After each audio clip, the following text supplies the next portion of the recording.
श्री पर ओम श्री गुरुभ्यो नमः।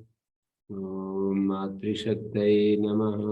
ओम असतो मा सद्गमय तमसो मा ज्योतिर्गमय मृत्योर्मामृतंगमय।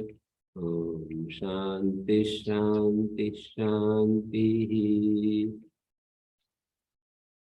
उपनिषद कक्षा 242 छांदोग उपनिषद की कक्षा 83 और ये छठे अध्याय के 8वें खंड का 7वां मंत्र है। इसमें जो ये शब्द आए हैं इनको यदि समझ लिया तो ये शब्द 9 बार रिपीट होंगे इस प्रसंग में। तो बार बार मेरे को इसकी व्याख्या नहीं करनी पड़ेगी, एक बार यदि समझ लिया। स या एषो अणिमा एतदात्म्यमिदं सर्वं तत्सत्यम स आत्मा तत्वमस्य। छोटे छोटे वाक्य बहुत सारे। स एषो अणिमा एक बात हो गई, एतदात्म्यमिदं सर्वं दूसरी, तत्सत्यम तीसरी, स आत्मा चौथी, तत्वमसि श्वेत केतु इति। यहाँ तक ये एक वाक्य हो गया। भूय एव मे भगवान विज्ञापयतु तथा सौम्येति होवाच। उन्होंने कहा चलो फिर बताते हैं। सा या एषो अणिमा मूलाद उत्थाय देहम आविशति जीवा। मूल से उठ करके देह में प्रविष्ट होता है जीव। स या सदाख्य, वो सद आख्य जो जी सदाख्य ऐसा उक्त अणिमा अणु भावो जगतो मूलम, ये जगत का मूल है। भाष्यकार इसका अर्थ कर रहे हैं इस पंक्ति का। सदात्मानम जगत मूलम प्रसाद। यहाँ तक क्या जो अपने दयाराम जी ने भी ये बात कही थी कि ये तो सृष्टि प्रक्रिया का वर्णन कर रहे हैं, जीव की बात तो कुछ आई नहीं है। एवं सदात्मानम जगत मूलम प्रसाद्य। सदात्मा जगत का मूल सत स्वरूप है, ये सिद्ध करके वही जीव का स्वरूप है, ये बतलिए आगे का प्रकरण। सदात्मानम जगत जगत मूलम प्रसाद, वही जीव का स्वरूप है। ये शब्द इसी तरह के इसलिए इन्होंने ऐसा ले लिया स्वामी दयानंद जी को, क्योंकि वो स्वरूप से भिन्न मानते हैं, इसलिए उन्होंने इसको इन सब शब्दों को माने उस आत्मा से ओतप्रोत है ये जीव, उस आत्मा से ओतप्रोत है व्याप्त व्यापक रूप में, ऐसे व्याख्यान कर दिया। कोई बात नहीं, मैं तो यूं कहता हूं आप ओतप्रोत मान लीजिए या वो स्वरूप है वही मान लीजिए, आपको उस स्थिति में रहना पड़ेगा जो परमात्मा का स्वरूप उपनिषदों में और महर्षि दयानंद उसको और मानते हैं, उस रूप में हमको व्यवहार में जीना पड़ेगा। हमें ज्ञान की उस प्रकर्ष अवस्था में रहना पड़ेगा। केवल हम शास्त्र पढ़ लें और इससे हम अपने आप को धन्य समझ लें, ये तो एक शास्त्र के प्रति श्रद्धा की बात है, पर समस्याओं का समाधान पूरा नहीं होता है। केवल हम यहाँ पर बैठ करके पढ़ लेने से हम इसी स्थिति में सदा बने रहेंगे। प्रतिबंधक इतने ज्यादा होते हैं कि वो तुरंत जो है पानी के ऊपर जैसे लकीर खींचते हैं, तुरंत ही बैठे रहते हैं, तैयार रहते हैं, वो उसको उस लकीर को तुरंत मिटा देते हैं। थोड़ा और यदि आप कहोगे नहीं इतना जल्दी तो नहीं मिटता, हम तो यहाँ पर बैठे बैठे बड़े आनंद में इन सब चीजों का पूरा रस लेते हैं। तो राजस्थान प्रदेश में बालू के ऊपर छपा हुआ जो पैर का निशान है, उस तरह का होता है हमारा ये ज्ञान। रात को हमने पैर का निशान देखा और सुबह तक वो गायब हो जाता है। प्रतिबंधक इतने ज्यादा हैं हमारे चित्त के ऊपर कि बार बार आवृत्ति रसकृत उपदेशात, इन्होंने कहा है ब्रह्म सूत्र में, वेदांत सूत्र में कहा है कि बार बार असकृत उपदेशात, अनेक बार ये हमको वो करनी पड़ती है, आवृत्ति करनी पड़ती है, बार बार सुनना पड़ता है, उपदेश की आवृत्ति करनी पड़ती है। एक बार सुनने से हमारा समाधान हो भी जाता है, नहीं भी होता है, किसी किसी का हो जाता है। इसी में कहा है कि देव की पुत्र कृष्ण ने 3 शब्द सुने, अच्युतम असि, अक्षितम असि, अच्युतम असि, प्राण संसितम असि, और वो अपिपास हो गए। 3 शब्द सुने थे और वो अपिपास हो गए। उन्होंने कहा कि मैं समझ गया। तो ये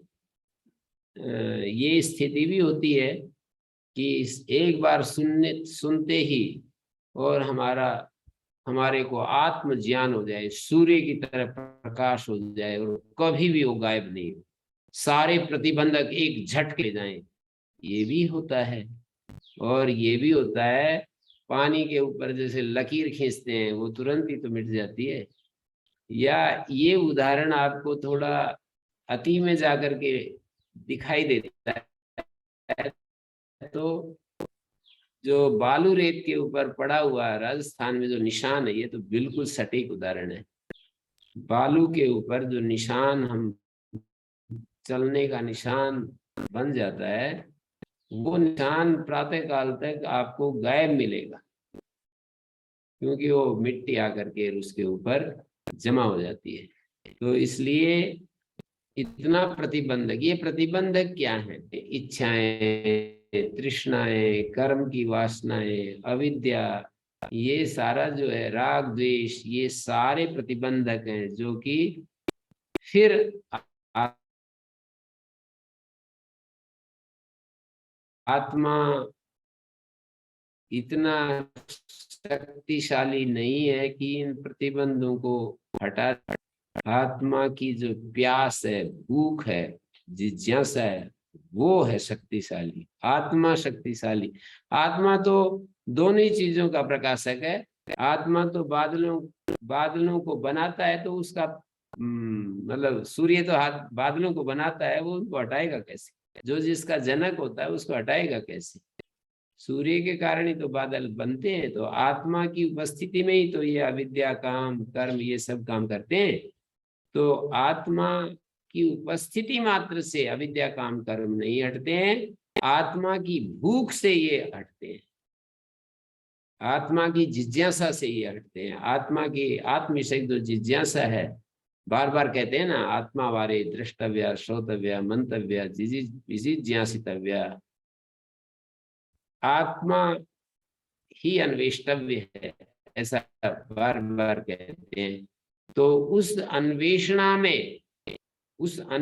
में इन प्रतिबंधकों को हटाने की शक्ति है। नहीं कर रहा है, मानी आत्मा के कारण ही तो ये जन्म लेते हैं, फिर आत्मा कैसे हटाएगा? सूर्य के कारण ही बादल पैदा होते हैं, सूर्य कैसे हटाएगा? सूर्य के कारण बादल पैदा हो गए, अब वायु तेजी से आई और वायु ने उनको हटा दिया, ये तो देखने में आता है। पर सूर्य के होने मात्र से बादल कैसे हट जाएंगे? सूर्य तो बादलों को बना दिया, अब बादल यूं कहो कि सूर्य ही हटा दे, तो आत्मा में वो सामर्थ्य नहीं है कि आत्मा ही हटा दे। या जब वाक्य बोलते हैं ऐसा भी बोलते हैं कि आत्मा सब प्रतिबंधकों को हटा देता है, आत्मा शतक्रतु है, सो यज्ञ करने वाला तो केवल आत्मा है, बाकी 99। वेद में आता है जघान नवतिर्नव, इंद्र जो है शतक्रतु है, जिसने 99 असुरों का वध कर दिया। जघान नवतिर्नव। हाँ, असुर वृत्र, वृत्र जो है वो 99 तक मार सकता है, 100 के 100 को नहीं मार सकता। आत्मा ही एक ऐसा है जो 100 के 100 को मारता है। तो ये जो स्टेटमेंट है कि आत्मा शतक्रतु है, शतक्रतु, कोई इस अस्तित्व में दूसरा हुआ नहीं। एक इंद्र ही है जो शतक्रतु है, मानी आत्मा, इंद्र मानी आत्मा, आत्मा ही है जो शतक्रतु है। कोई इस अस्तित्व में दूसरा है नहीं जो शतक्रतु का उपाधि धारण कर ले। ये जो स्टेटमेंट है, ऐसे जो कथन है, उसका तात्पर्य समझना होगा। आत्मा, उपनिषदों में ये भी आता है, अहमेव साधु कर्म कारयामि, अहमेव पापम कारयामि, अहमेव पुण्यम कारयामि। मैं ही पुण्य करवाता हूँ, मैं ही पाप करवाता हूँ। ये भी स्टेटमेंट है उपनिषदों का। और गीता में एक जगह कहा है कि मैं तो बिल्कुल एकदम उदासीन, मेरे को न पाप से कुछ लेना न पुण्य से कुछ लेना है। ये भी एक स्टेटमेंट है। और आप, ये भी स्टेटमेंट है स्वामी दयानंद जी ने जो दिया है कि जब जब आत्मा इंद्रियों से, आत्मा बुद्धि से, बुद्धि मन से, मन इंद्रियों से, और इंद्रियां विष्णु से जुड़ते हैं तो बहिर्मुख हो जाता है। और उस समय जो जो आनंद उत्साह और आनंद उत्साह निर्भयता होती है वो परमेश्वर की तरफ से होती है।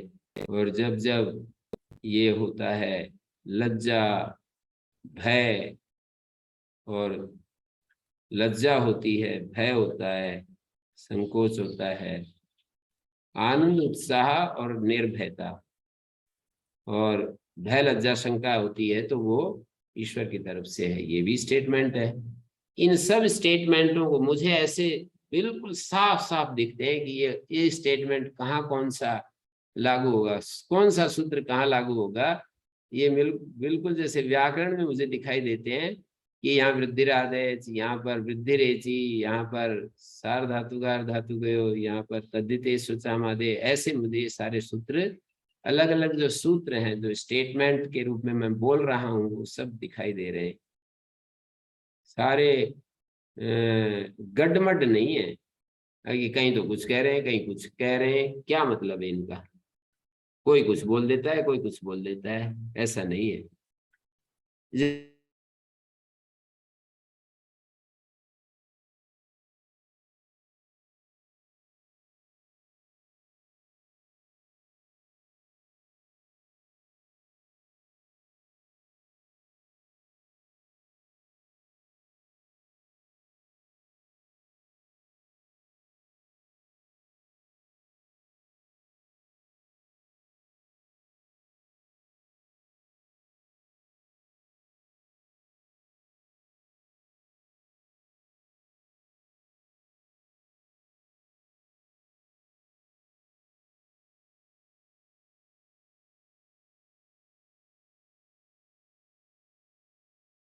समझना पड़ता है।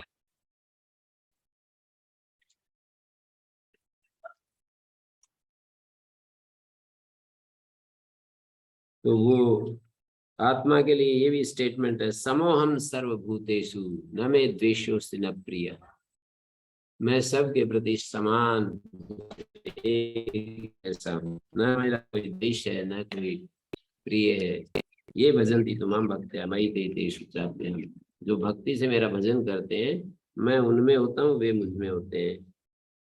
और आत्मा के बारे में ये स्टेटमेंट भी है कि हम्म,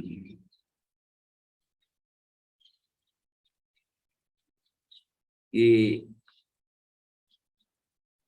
ये आत्मा ऐसा है कि जो कभी भी ना मैं कर्म, न च कर्म फल संयोगम स्वभावस्तु प्रवर्तते। ना तो मैं कर्म फल संयोग करता हूँ, ना तो मैं किसी को कोई कोई आशीर्वाद देता हूँ, ना मैं किसी को श्राप देता हूँ, न कर्म फल संयोग करता हूँ, बस स्वभावस्तु प्रवर्तते। ये भी आत्मा के बारे में स्टेटमेंट है। मानी मैं कुछ करने वाला भी नहीं हूँ, कर्म फल संयोग भी नहीं करता, आत्मा कर्म फल देता है, ये भी स्टेटमेंट है। ये सारे विरुद्ध विरुद्ध जो स्टेटमेंट हैं इनको समझना पड़ेगा। इसको समझे बिना आप शास्त्र में बस ऐसे ऊपर नीचे होते रहेंगे और यही कहते रहेंगे, कहीं कुछ कह दिया कहीं कुछ कह दिया, क्या क्या करें, हमारे तो कुछ समझ में नहीं आता, बस ये एक वाक्य बोलते रहोगे। तो वही मैं कोशिश कर रहा हूँ आप तक अपना मैसेज देने की, कि इनको समझना पड़ेगा कि यहाँ कहाँ कौन सा क्या बात कही गई है।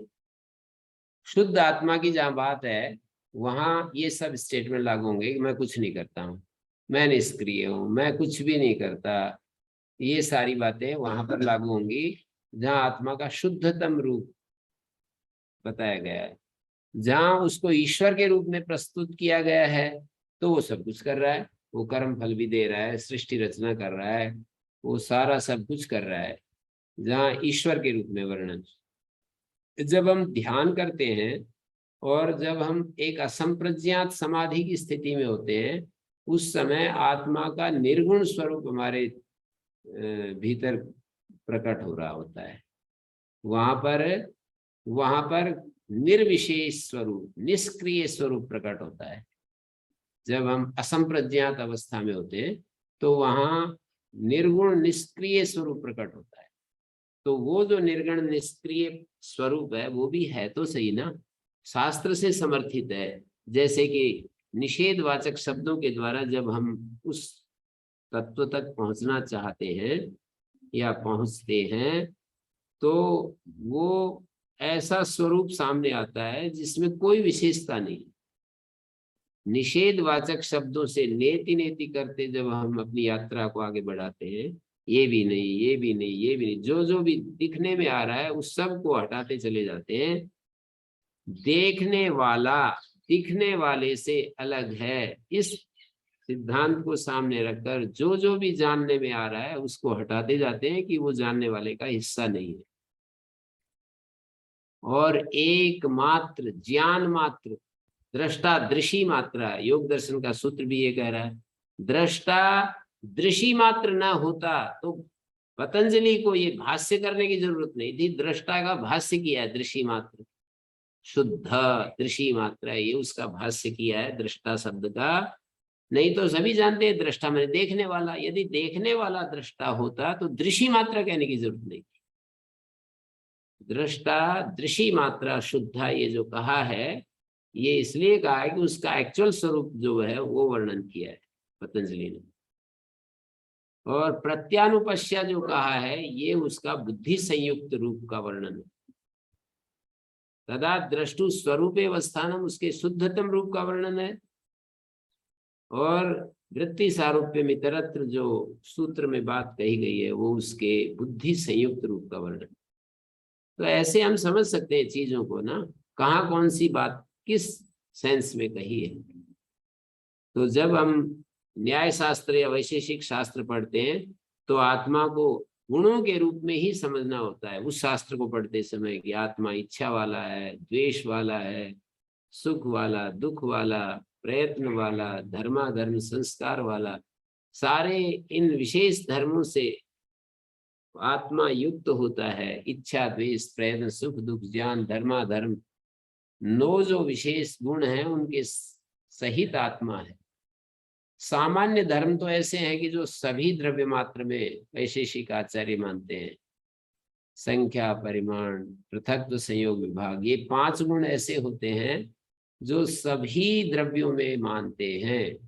सभी द्रव्यों में, द्रव्य 9 होते हैं, उन सभी द्रव्यों में सामान्य गुण तो सब जगह हैं, द्रव्य मात्र में है। संख्या, परिमाण, पृथक्त्व, संयोग, विभाग। लेकिन एक एक द्रव्य में अलग अलग अपने गुण भी होते हैं। तो आत्मा में ये वाले जो गुण बताए, कौन से गुण? इच्छा, द्वेष, प्रेम, सुख, दुख, ज्ञान, धर्म, संस्कार, ये जो गुण हैं वैशेषिक पढ़ते समय तो यही समझना पड़ेगा। सांख्य योग पढ़ेंगे तो आत्मा जो है चित मात्र है, उसमें और कुछ भी चिद मात्र है, निष्क्रिय है, अकर्ता है, इस तरह से सांख्य को पढ़ेंगे तो आत्मा का यही स्वरूप समझना पड़ेगा। अर्थात जब हम व्यावहारिक धरातल पर खड़े होते हैं तो वहां आत्मा को इसी तरह समझना पड़ेगा कि मैं सुखी हो रहा हूं, मैं दुखी हो रहा हूं, मैं प्रसन्न हूं, मैं प्रयत्न कर रहा हूं, मैं कोशिश करूंगा, मुझे मुक्त होना है, मैं बंधन में हूं, यही समझना होगा। मैं बंधन में हूं, मुझे मुक्ति चाहिए, ये सब विचार करना होगा व्यावहारिक धरत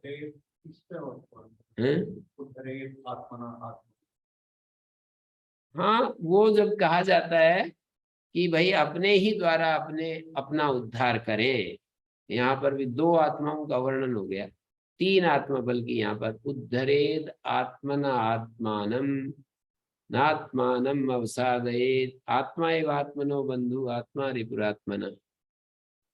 तो यहाँ दो आत्माओं का प्रयोग कर दिया, आत्मा आत्मा का बंधु है, आत्मा आत्मा का शत्रु है।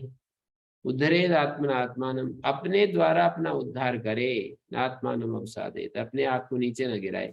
यहाँ एक आत्मा उद्धार करने वाला है, एक आत्मा का उद्धार करना है, तो एक उद्धार करता आत्मा और किसका उद्धार किया जा रहा है, तो ये सब समझना होगा। समझना यही है कि वहां पर कार्यकरण संघात युक्त जो आत्मा है उसको भी आत्मा कहते हैं। कार्य और करण, कार्य मानी शरीर, करण मानी इंद्रियां, सूक्ष्म शरीर, स्थूल शरीर, इनको कार्य कहते हैं।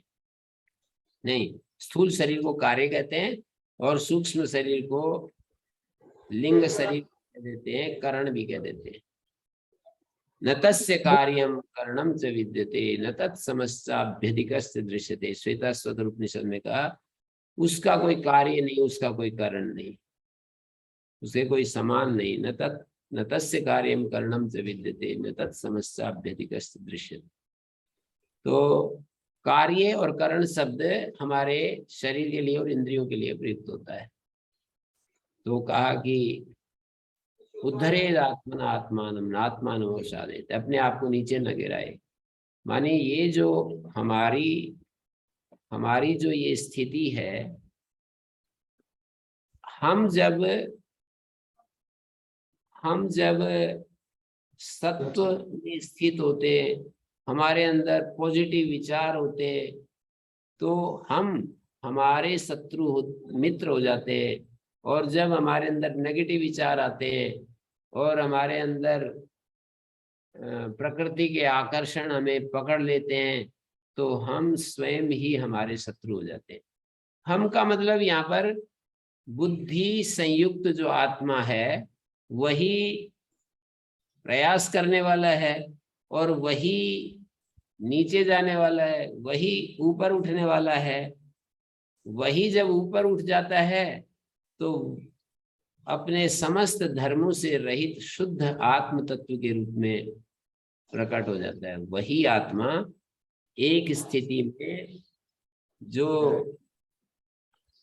अनर्थ करने वाली जो चीजें हैं, हमको नीचे गिराने वाली जो चीजें हैं, बुद्धि के 8 धर्म बताए गए, बुद्धि सर्ग बोलते हैं उसको, भाव सर्ग भी बोल देते हैं। बुद्धि के 8 धर्म बतलाए हैं, धर्म ज्ञान वैराग्य ऐश्वर्य, अधर्म अज्ञान अवैराग्य अनैश्वर्य। जब हम धर्म ज्ञान वैराग्य ऐश्वर्य से युक्त होते हैं तो हम अपने बंधु हो जाते हैं। जब हम अधर्म अज्ञान अवैराग्य अनैश्वर्य से युक्त होते हैं तो हम अपने ही शत्रु हो जाते हैं। जैसे कोई व्यक्ति अपने पैर पर कुल्हाड़ी मार रहा हो तो वो अपना ही शत्रु हो गया। अपना सिर फोड़ रहा हो दीवार में जा करके तो वो अपना ही शत्रु हो रहा है, और अपनी रक्षा कर रहा है तो अपना मित्र है। तो ऐसे ही जब हम अजितेंद्रिय होते हैं, क्योंकि उसी जगह एक मन को जो है अनात्मनस्तु शत्रुत्वे वर्तेत आत्मैव शत्रुवत्, अजितात्मना, अनात्मना का मतलब अजितात्मना, जो अजितेंद्रिय है वो स्वयं ही स्वयं का शत्रु हो जाता है, और जो जितेंद्रिय है वो स्वयं ही स्वयं का मित्र हो जाता है। संकल्प और उसकी सिद्धि, ये तो आत्मा आत्मा का बंधन है।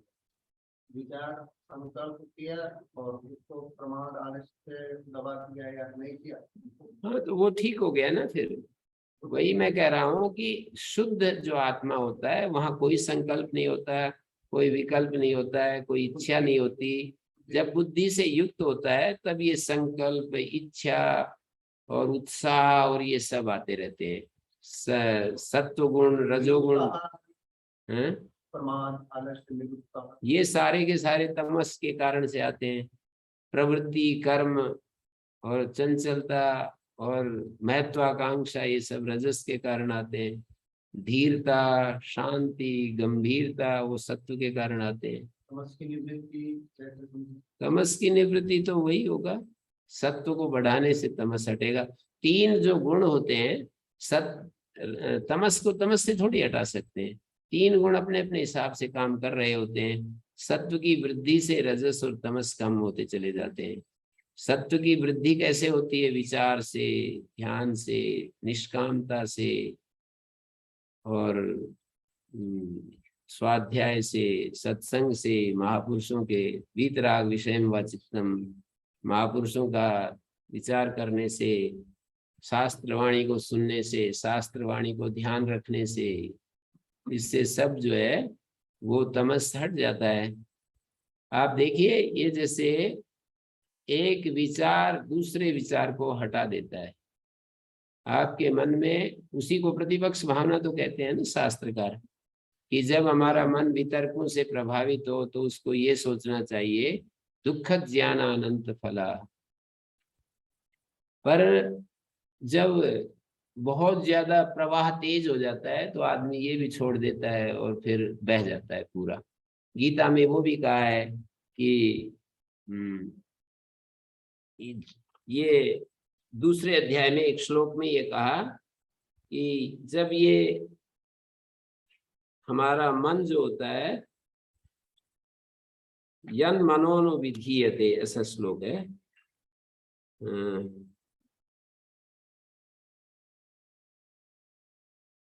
मैं अभी बताता हूँ।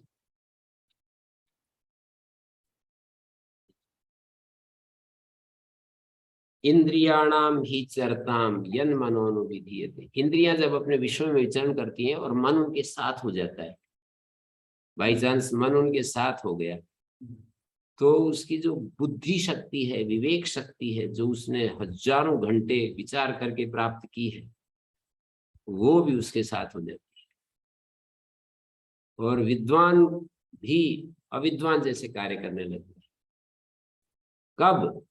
इंद्रियाणाम ही चरताम यन मनोनु विधीयते। इंद्रियां जब अपने विषय में जाती हैं और मन यदि उनका साथ दे दे, इंद्रियां विषय में गई और मन भी उनके साथ हो गया, तदस्य हरति प्रज्ञाम वायुर्नावमिवाम्भसि। जैसे नौका और वायु, इन दोनों की टक्कर हो जाए तो वायु यदि तीव्र है तो नौका को अपने साथ ले जाती है, फिर उस समय चालक कुछ नहीं कर सकता है।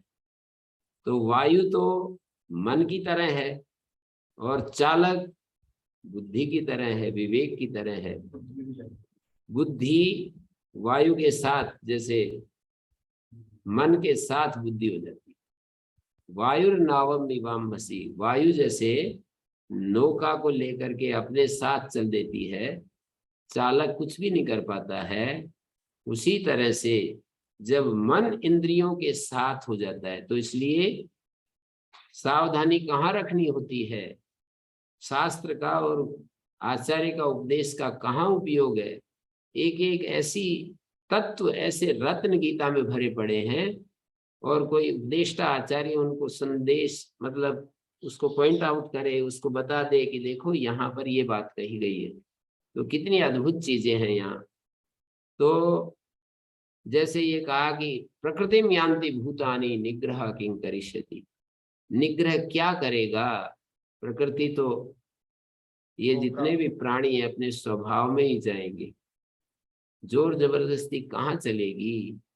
और उससे अगले श्लोक में भी कहा कि स्वधर्मे निधनम श्रेया पर धर्मो भयावह। अपने धर्म में मरना ठीक है, पर धर्म स्वीकार करना बहुत भयानक है। श्रेयांस श्रेयान विगुणोपि स्वधर्मा पर धर्मात् स्वनुष्ठिता। जैसे एक ब्राह्मण का धर्म है विचार करना, पढ़ना पढ़ाना, और ब्राह्मण अच्छा धन कमा भी ले, ब्राह्मण अच्छा नेतृत्व कर भी ले, क्षत्रिय का काम कर भी ले, पर ब्राह्मण को अपने धर्म में ही रहना चाहिए। तो ये कहा कि स्वधर्मे निधनम श्रेया, अपने धर्म में मर जाना अच्छा है, पर धर्मो भयावह। तो कहते हैं ये शास्त्र का कहाँ उपयोग है? जब ये जैसा है वैसा ही चलते रहना है तो शास्त्र का कहाँ उपयोग होगा? आचार्य उपदेश कहाँ काम आएगा? पुरुषार्थ कहाँ काम आएगा? ऐसे प्रश्न बनता है। तो वहीं पर गीता में एक बीच में एक श्लोक डाल दिया, इंद्रियस्य इंद्रियस्यार्थे रागद्वेषौ व्यवस्थितौ तयोर्न वशमागच्छेत् तौ हि अस्य परिपन्थिनः। कि जैसे ही हम किसी काम को करते हैं तो राग द्वेष बीच में आ जाते हैं। इंद्रिय में राग द्वेष फंसे हुए हैं, उनके वश में नहीं आना, वहां सजगता की, वहां पुरुषार्थ की आवश्यकता है। तो ये जो आप कह रहे हैं उसका मतलब ये स्पष्ट हो गया कि तमस में जब जा रहे हैं और हमारा प्रारब्ध तमस से परिपूर्ण है, प्रारब्ध, पुरुषार्थ की कहाँ जरूरत है? बोले जैसे ही पहला क्षण, जैसे ही पहला क्षण, पहला कदम जैसे ही हमारा दूसरी तरफ जाने लगे, उसी समय पुरुषार्थ की जरूरत है। एक कदम आगे बढ़ गए तो पुरुषार्थ कुछ नहीं काम आएगा। फिर हमको एक बार पहाड़ से जैसे ही लुढ़कने लगे, वहीं पर संभल गए तो आवश्यक संभल सकते हैं। एक बार लुढ़क गए तो फिर हमारा पुरुषार्थ क्या काम आएगा? फिर तो नीचे जहां अंतिम स्थिति है वहां जाकर के ही ठहरेगा।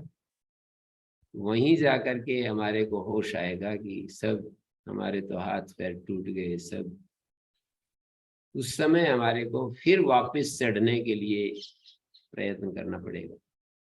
तो एक बार नदी में जैसे फिसलने लगे, वहीं सावधान हो जाए, वापस अपने को खींच ले, तब तो ठीक है। एक बार वेग प्रवाह में बह गए तो फिर हमारा पुरुषार्थ क्या काम करेगा? कुछ नहीं, वो तो फिर वेग काम करेगा। वही बात है कि भाई हरियाणवी भाषा में हमारे एक डिप्टी कमिश्नर कहते थे कि भाई तन्ने जंगल में अकेले ने शेर मिल जाए तो के करा? बोले मन ने के करने से, फिर तो शेर ही करेगा जो करेगा। तो एक बार आगे बढ़ गए तो फिर हमारे हाथ में कुछ नहीं रहता है। मतलब इसी को कृष्णमूर्ति अवेयरनेस कहता है, इसी को सेल्फ रिमेम्बरेंस कहते हैं। कोई दूसरा विचारक उसको सेल्फ रिमेम्बरेंस कहता है। इसी को प्रेजेंस में रहना कहते हैं, इसी को लिव इन प्रेजेंस। यही सारी बातें, इसी को श्रद्धा वीर्य स्मृति समाधि प्रज्ञा पूर्वक इतरेषाम, उस सूत्र में स्मृति शब्द से कहा गया है। श्रद्धा वीर्य स्मृति समाधि प्रज्ञा पूर्वक इतरेषाम, मानी स्मृति में यदि रहते हैं तो समाधि, मन एकाग्र हो जाता है। मन एकाग्र हो जाता है तो प्रज्ञा की उत्पत्ति हो जाती है, विजडम जिसको कहते हैं अंग्रेजी में। तो प्रज्ञा की उत्पत्ति हो जाती है, और प्रज्ञा की उत्पत्ति हो जाती है तो फिर हम सुरक्षित हो जाते हैं। श्रद्धा से शुरू करते हैं यात्रा को, उससे उत्साह आता है, उत्साह के बाद निरंतर स्मृति, यही पुरुषार्थ का क्षेत्र है। निरंतर काय चित्त की जो चेष्टा हमारे अंदर चल रही है, शरीर और मन की जो क्रियाएं चल रही है ना, उसके प्रति सावधान। उसी को बौद्ध साहित्य में संप्रजन्य कहते हैं। एतदेव समासेना संप्रजन्यस्य लक्षणम।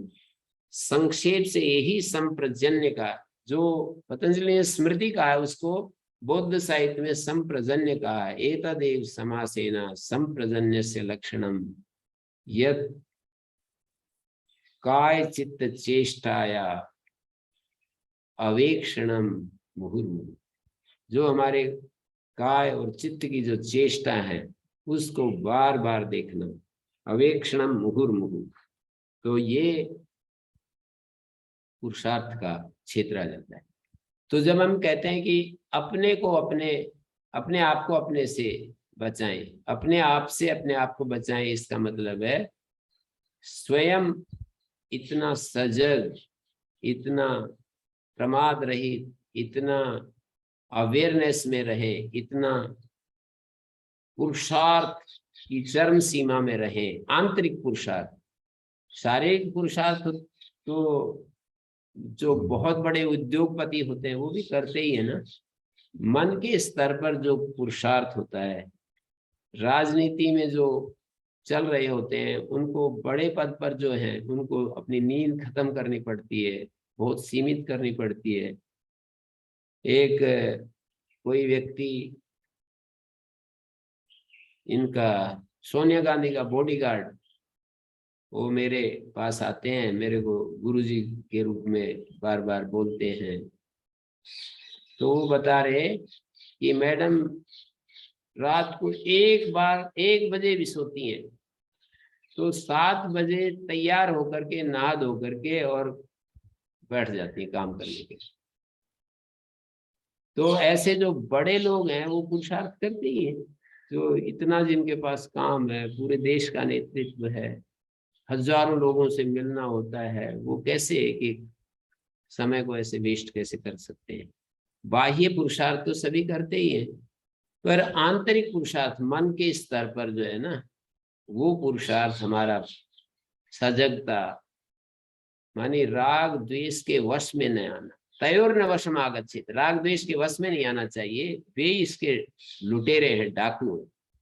साधक के लुटेरे हैं, डाकू है राग और द्वेष, प्रियता प्रियता।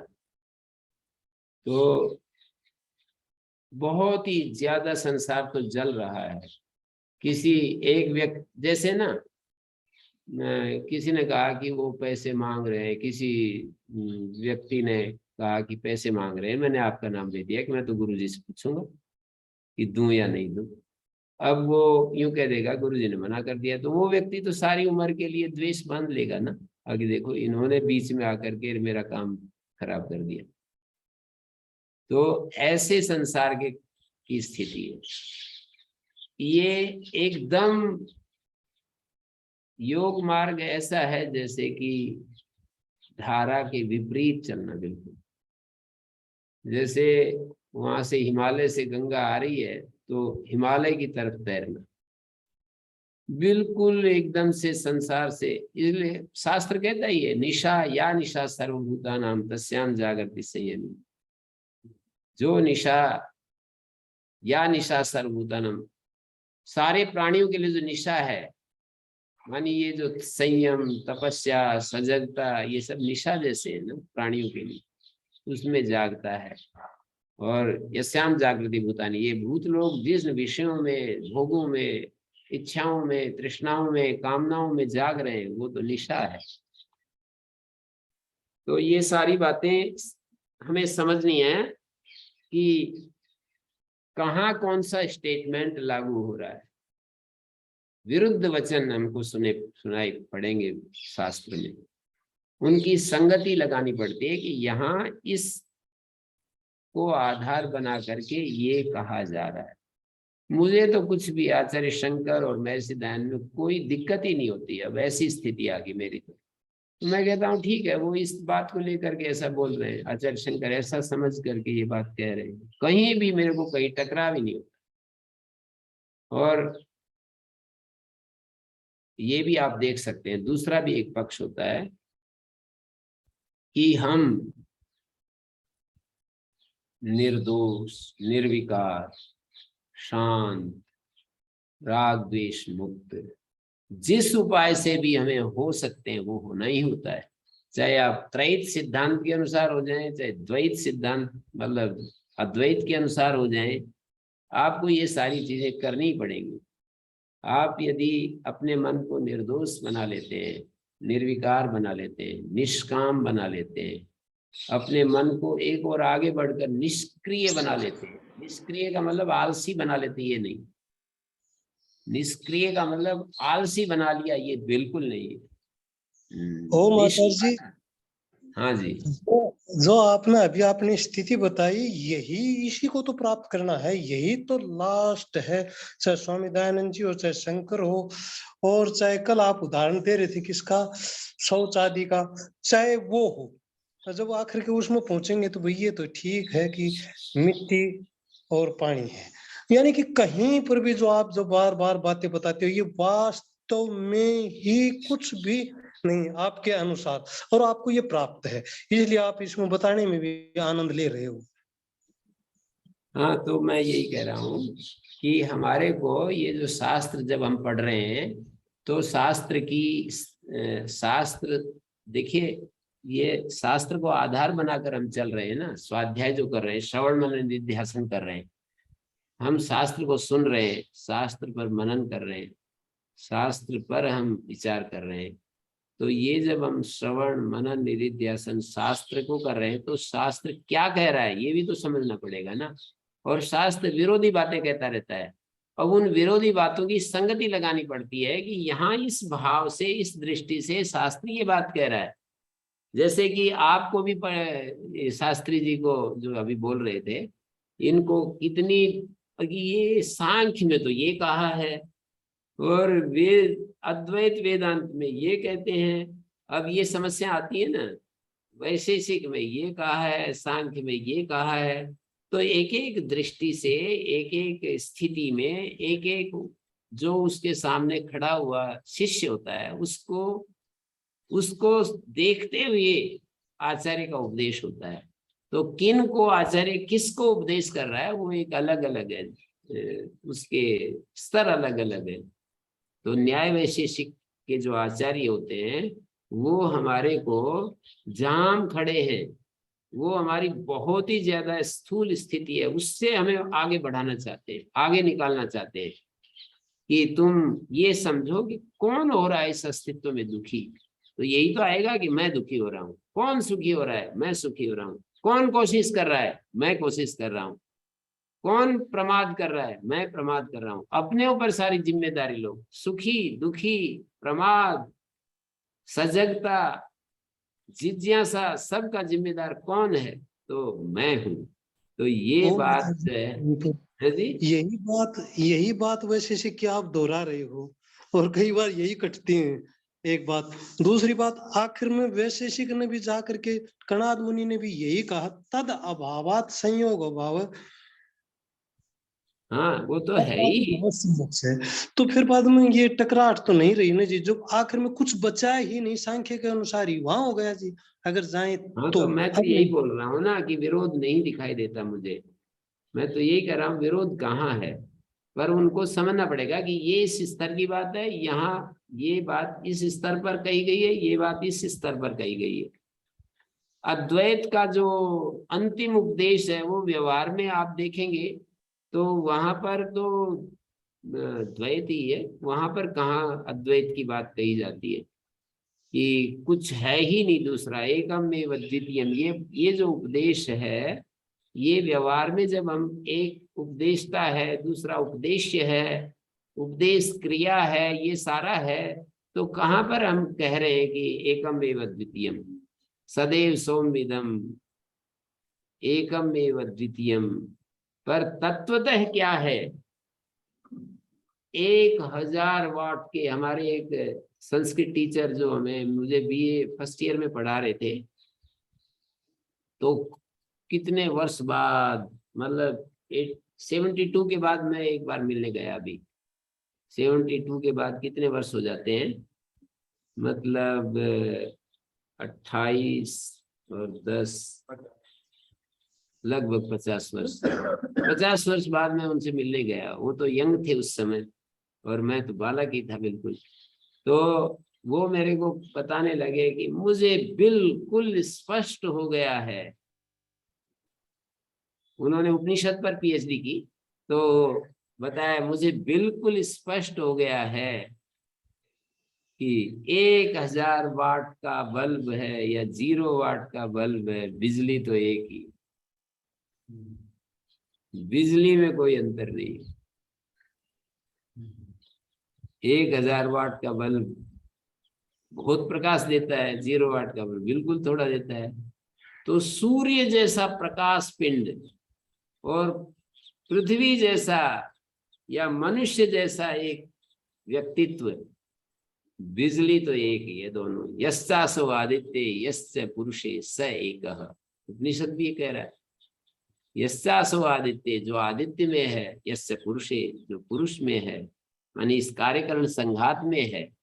तो ये भी स्टेटमेंट ऐसे बोल देंगे, कौन है जो इच्छा कर रहा है, कौन है जो ये ऐसा चाह रहा है, जब एक ही है तो कौन है इच्छा कर रहा है। ऐसे विरोधी प्रश्न उठते हैं। जैसे जो पुरुष में है, ये पुरुष कौन है? जिस पुरुष में एक बता रहे वो पुरुष कौन है? जिस आदित्य में एक बता रहे हैं और जिस पुरुष में एक बता रहे हैं वो पुरुष क्या है? तो ये समझने की बात होती है कि यहाँ पर पुरुष का क्या अर्थ है। कहीं पर पुरुष शुद्ध आत्मा के लिए आता है, कहीं पुरुष जो है इस कार्यकरण संघात के लिए पुरुष शब्द का प्रयोग होता है, स्थूल शरीर के लिए पुरुष शब्द का प्रयोग, स्थूल और सूक्ष्म के समुच्चय करके पुरुष शब्द का प्रयोग करते हैं। तो मैं बार बार यही कहूंगा कि ये बहुत सारे ये जो वचन हमको मिलते हैं शास्त्र में, उसको हमें देखना पड़ेगा, ध्यान देना पड़ेगा कि कहाँ कौन सा वचन किस अर्थ में प्रयोग हो रहा है। तो मैं यहीं पर एक बात कह रहा हूं, स या एशो अणिमा, यह वह यह, स या एशो अणिमा, यह सदाख्या एश उक्त अणिमा अणुभाव जगतो मूलम। ये अणुभाव जो है जगत का मूल। यस्माद मूलाद उत्थाय देहम आविशति जीवा, जिस मूल से उठ करके ये देह में प्रविष्ट हुआ दिखाई दे रहा है ना, ये जीव। स या सदाख्या एश उक्ता, जिसका सत रूप बताया। अणिमा अणुभाव जगतो मूलम, ये जगत का मूल है। एतद आत्म्यम, एतत् सदात्मा यस्य सर्वस्य, ये बहुव्रीहि समास है एतद आत्म्यम में। इसका अर्थ होगा एतत्, एतत् मानी ये सदात्मा, ये सत, एतत् सत आत्मा है जिसका, जिसका किसका? इदम सर्वम यस्य सर्वस्य तदेतद आत्मा तस्य भावा एतद आत्मा। एस आत्मा यस्य तदेतद आत्मा तस्य भावा। यहाँ आत्मा शब्द स्वरूप वाचक है, सतत्व वाचक है, याथात्म वाचक है। यह स्वरूप है जिसका, जिसका किसका? इदम सर्वम अन्य पदार्थ है। ये जो कुछ भी हमारे को चारों तरफ दिखाई देता है उसको इदम सर्वम कह रहे हैं। एतत् आत्मा यस्य, यह स्वरूप है जिसका, याथात्म है जिसका, यह सतत्व है जिसका। ये जो इदम सर्वम के रूप में जिसको हम देख रहे हैं, ये इदम सर्वम एतत् मानी सत, सत ही स्वरूप है जिसका, ऐसा है इदम सर्वम। ये जो इदम सर्वम है ये सत स्वरूप वाला है। देखिए, एतत् आत्मा, एतद आत्मा, एतत् मानी यह सत, आत्मा मानी सतत्व, याथात्म्य, स्वरूप, स्वरूप रख लीजिए, याथात्म रख लीजिए, सत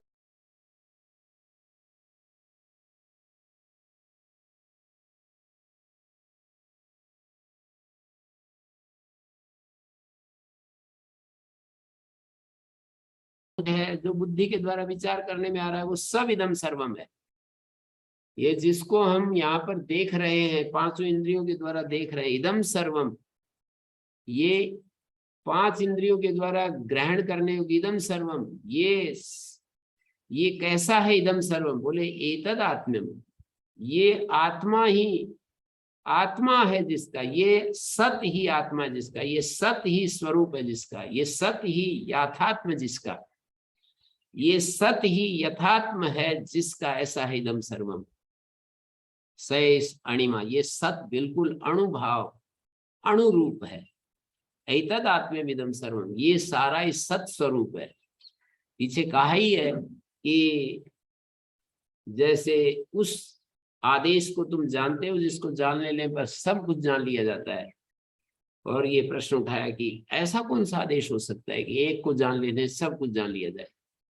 और उदाहरण 3 दिए हैं, जैसे मिट्टी को जान लेने से मिट्टी के बने हुए सारे जितने भी पात्र हैं वो जान लिए जाते हैं। लोहे को जान लेने से लोहे के बने गाटर, सरिये, ये सब जान लिए जाते हैं। सोने को जान लेने से सोने के बने हुए सारे आभूषण जान लिए जाते हैं। इसी तरह सत को जान लेने से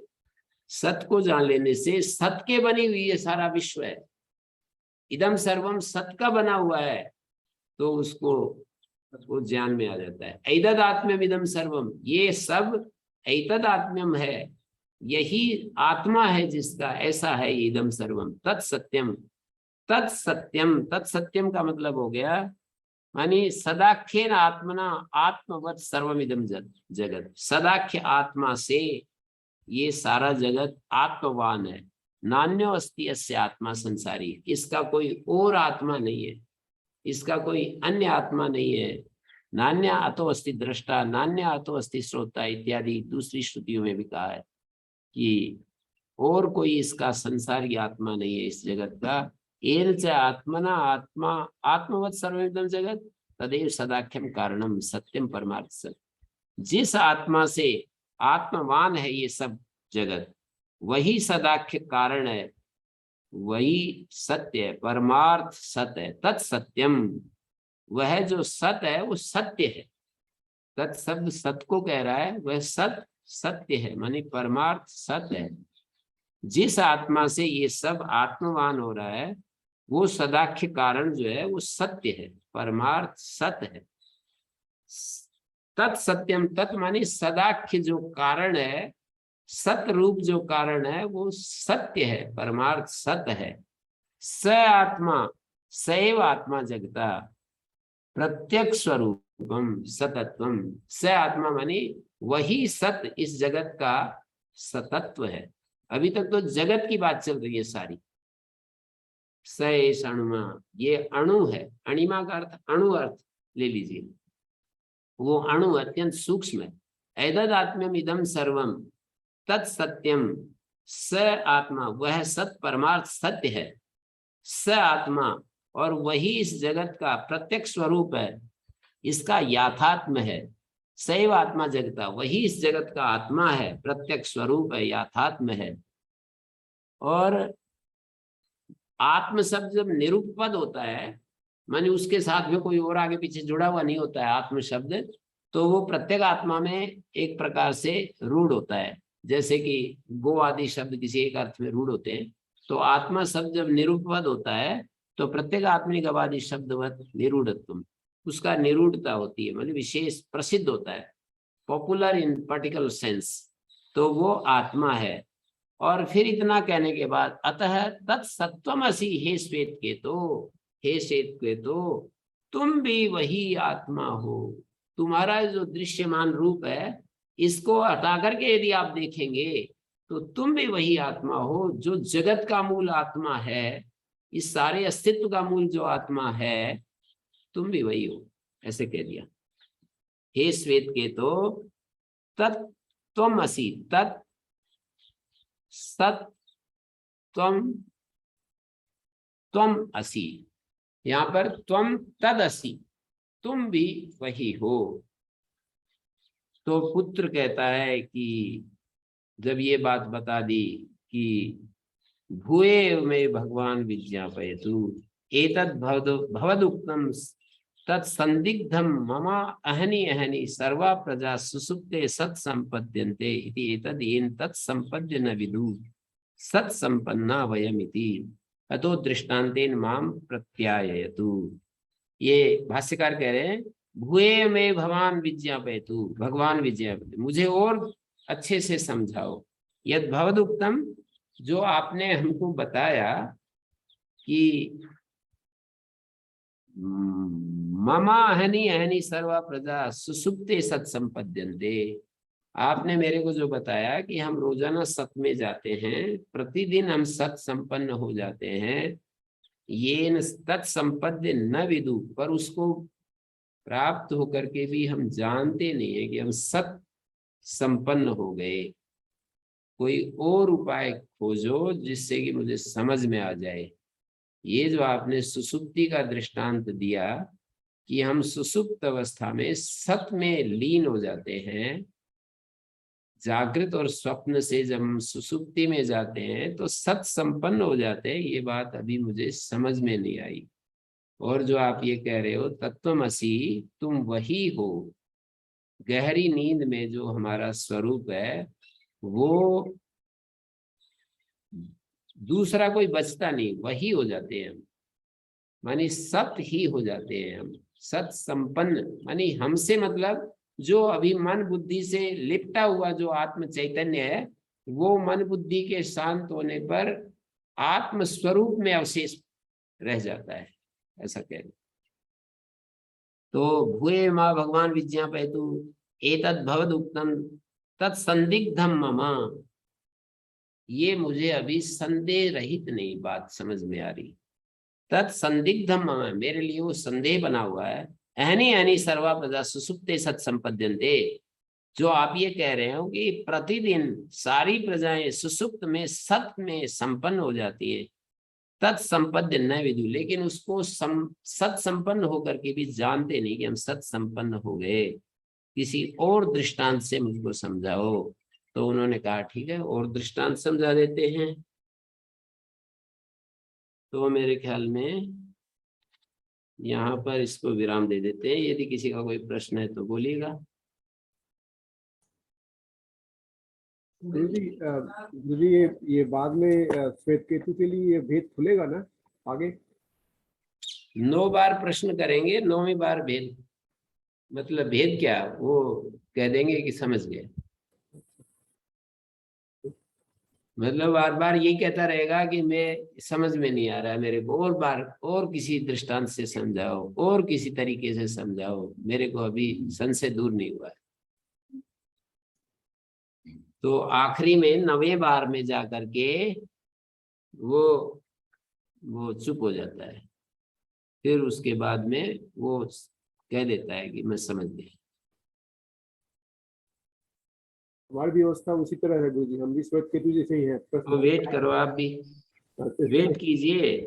जी। अब ऐसी यदि आपकी स्थिति हो जाए तो सौभाग्यशाली हैं आप कि बस फिर बात बनी गई।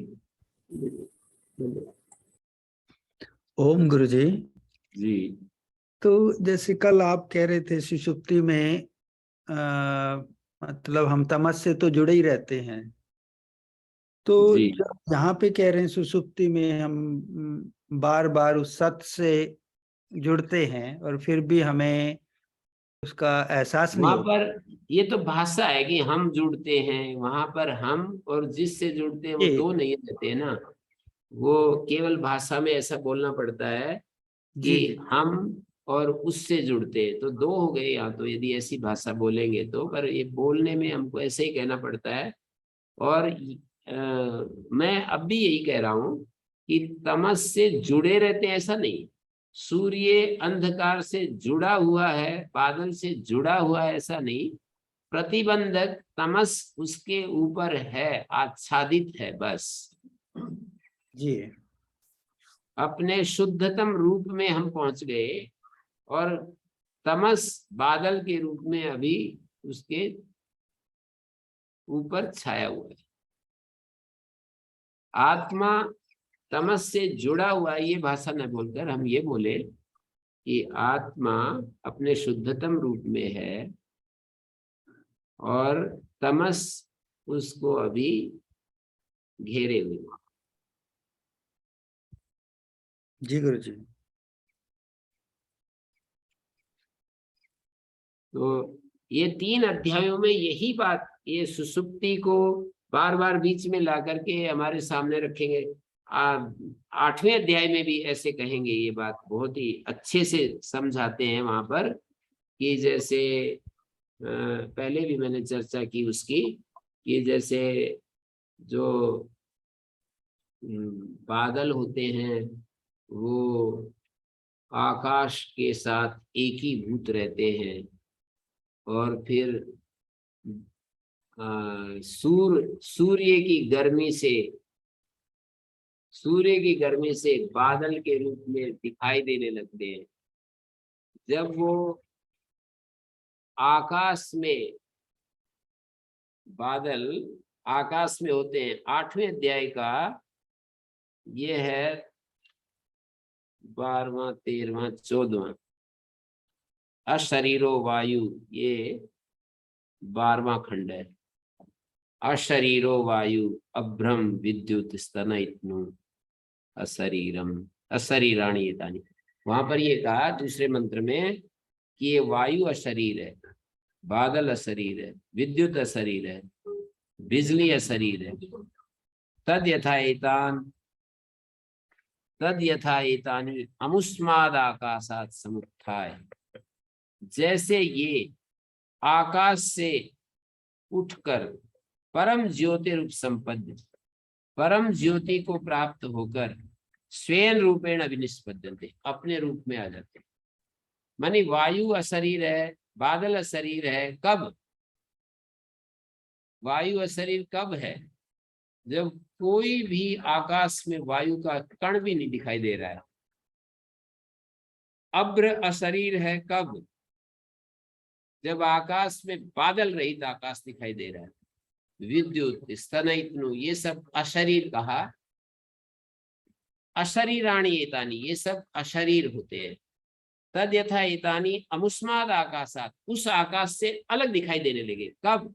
परम ज्योति रूप संपद्य, परम ज्योति को प्राप्त होकर, सावित्र ज्योति को परम ज्योति का है, सावित्र ज्योति को प्राप्त होकर जैसे ये अलग हो गए, शरीर अशरीर से शरीर भाव में आ गए।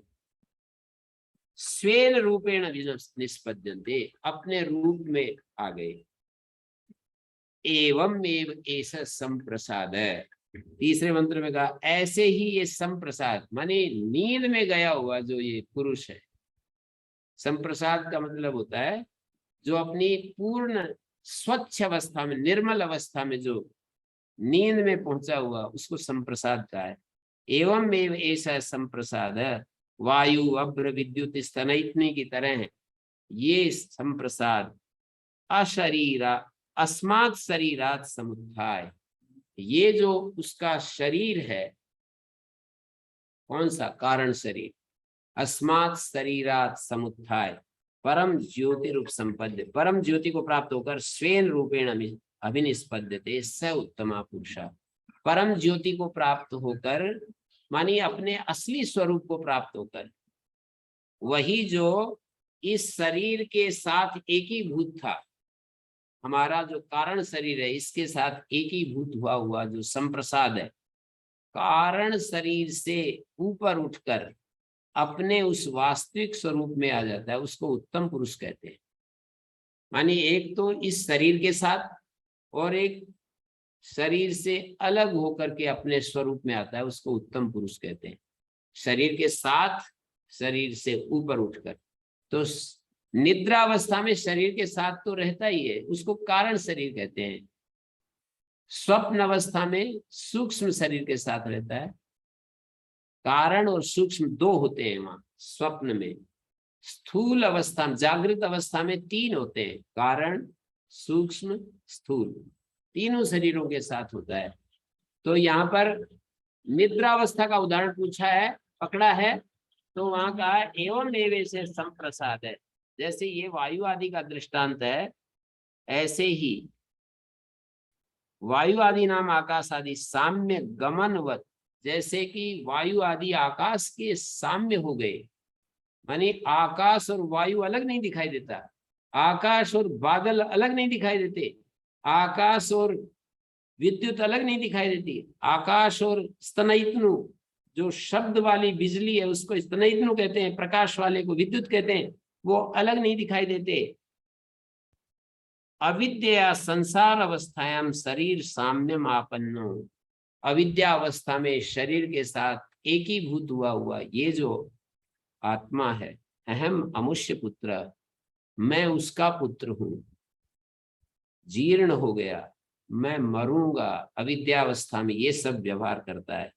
इत्येवं प्रकारम प्रजापतिना इव मघवान यथोक्तेन क्रमेण, जैसे प्रजापति ने मघवान को, इंद्र को समझाया, क्रमेण नासी त्वम देहेन्द्रियादि धर्मा,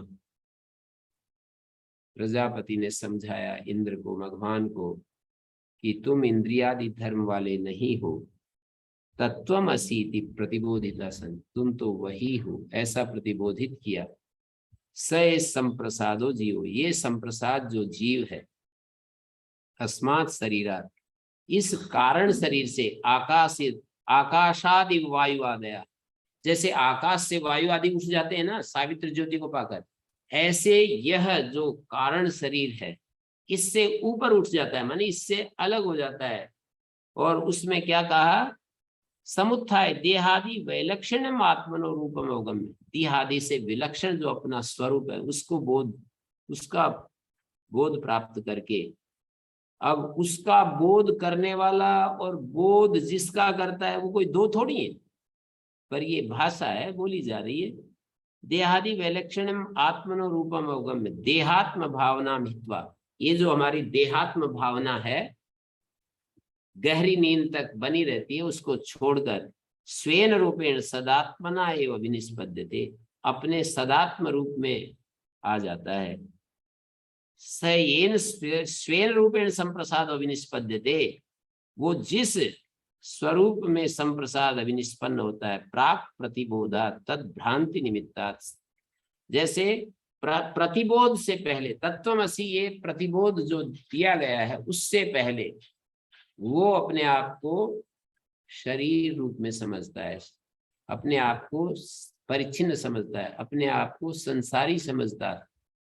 तो कह रहे हैं भ्रांति निमित्ता, जैसे रज्जु सर्प हो जाती है भ्रांति के कारण, ऐसे ही अविद्या के कारण वो जो अपने आप को संसारी समझने लग गया था, पश्चात कृत प्रकाशा, फिर बाद में प्रकाश आने पर रज्जु आत्मना स्वेन रूपेण विनिष्पद्यते, रज्जु रूप में जैसे आ जाता है।